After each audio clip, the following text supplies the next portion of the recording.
皆さんこんにちは、石野香穂です。今回は小筆の下ろし方、洗い方、それから小筆がダメになってしまった時の復活させる方法についてお話しさせていただきます。先日オンラインスクールのメンバーから小筆を購入したんですが、下ろし方が分かりません。全くの初心者なので下ろし方と洗い方を教えてくださいということでご質問いただきましたので、これは YouTube を見てくださっている皆さんにも共有したいなと思いまして、今回動画にさせていただきます。で、私が今回お話しさせていただく小筆なんですが、かな用と漢字用の小筆がありますので、そちらについての解説になります。で、小筆といっても本当にたくさんの種類があって、選び方とか、あと書き心地の好みとかも人それぞれなんですよね。ですから、今回は私が厳選したこの2種類に絞って解説させていただきますので、よろしくお願いします。それでは実際に解説していきます。はい、それでは、漢字用の小筆とかな用の小筆のほぐし方の解説をしていきます。まず2つともキャップ取っていきます。最初は糊で固められているので指でほぐしていきます。まず漢字用から、この部分がちょっと茶色くなっているので、この部分だけをほぐしましょう。少し、この辺になると黒くなるじゃないですか。この辺りは、ほぐさないようにしてください。糊で固まったままの状態にしておきます。親指の腹を使って簡単にほぐれます。ちょっとの力でほぐれていくので、もうほんとこの程度で十分ですね。そしたら実際に、書き始めて大丈夫です。そのまま墨をつけて大丈夫です。こちらのかな用の方は、何もこう色が変わったりしてないので、これは目安でだいたいそうですね4分の1ぐらいおろせばいいかなと思います。これも指の腹でこのようにして優しくほぐしていきましょう。で、この時に漢字用の大筆なんかの場合だと水でこうバチャバチャバチャってやって糊を落とす作業をするんですが、小筆の場合水をつけてしまうと全部降りてしまうので、そうなると書けなくなってしまうんですよね。なので水で洗うことはしません。このまま墨につけてしまって大丈夫ですので、そのまま使いましょう。それから使用し終わった後の小筆の後片付けの方法ですね。使用した後はこのように墨がついた状態になってますので、書き損じの半紙なんかに水滴垂らしていただいて、トントントンと穂先についた墨を落としてあげる感じで大丈夫です。これ完全に透明にならなくても大丈夫なので、グレーっぽくなってきて ほぼ墨落ちたなみたいな、そんなところでやめてしまって大丈夫です。かな用の場合も優しくトントントントンと水滴を垂らしてこうやってあげるっていう感じですね。例えばですけど、水で洗う場合、水道の水でバーってやるんじゃなくて、ちょっとこう手に水を取って本当にこの程度で大丈夫です。こういう感じ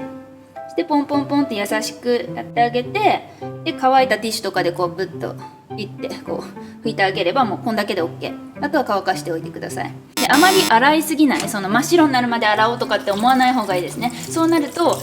全部降りてしまって書けなくなってしまいますから、本当に落としきらなくて大丈夫です。そういうものだと思ってください、小筆は。はい、ということで、小筆の洗い方は漢字用もかな用も同じということで、同じ手順を踏んでいただいて、でもししばらく使っていくうちに根元の方に墨溜まってきたなとか、使いづらくなってきた、筆になんかちょっと変な癖がついた気がするとか、バサバサするな、そういった時に、おすすめの方法もあります。一回全部下ろしちゃうんですよね。小筆全部下ろすと使えなくなるってさっき言いましたけど、全部下ろしちゃってください。で、水道でバーって根元までこうしっかり洗って、その時はしっかり墨が完全に落としきるようにしてください。そして全部降りたら今度は糸で巻きます。こういう風にすればまた元通り使えますから、この時の糸の巻く範囲3分の2ぐらいですかね。こうすると元通り使えるんですよ。細い線も太い線も自由自在に出るようにまた復活しますので、ぜひお試しください。で、糸で巻く方法じゃないのもあるんですよ。糊で固めるっていう方法なんですけど、じゃーん、これ不糊ですね。可愛くないですか？不液糊。これ、ロフトとか東急ハンズで売ってます。中身はこんな感じですよね。皆さんも、保育園の時とか使ったと思うんですけど、これを水で軽く薄めて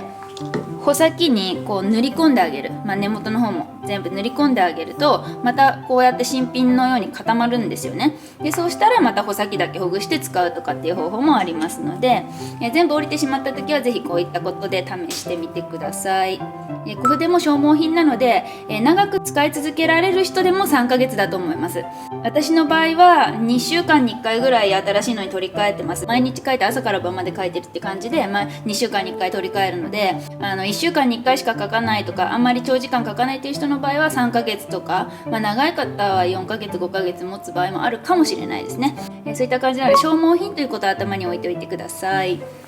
他にもしわからないことなどありましたらまたご質問いただければお答えしますので、遠慮なくどんどんおっしゃってください。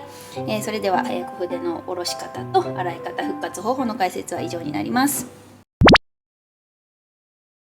はい、ということで今回紹介させていただいた漢字用の小筆の方で、実際に書いた例をお見せします。こちらになります。最近皆さんに画号をプレゼントさせていただく機会があって色紙に書きました。でこの使用した色紙っていうのは光石灰っていうすごい中国の高級な紙が貼ってあるもので、結構にじみも出やすい紙なんですよ。なんですけどこの筆だとこうなんでしょう、タッチが柔らかいのでそこまでじわっとにじみすぎることもないですし、穂先も開きやすいんですね。これだと3分の1ぐらい使うとなんでしょうね、1センチぐらいの太さまでは出るんですよ。すごいです。でこんな1ミリぐらいの細さも出れば1センチぐらいの幅の太さの線も出せる、本当に自由自在に動いてくれる、いい筆ですので、もし書いてみたいなって思った方、下にオンラインショップの URL 貼っておきますのでそちらから購入することもできます。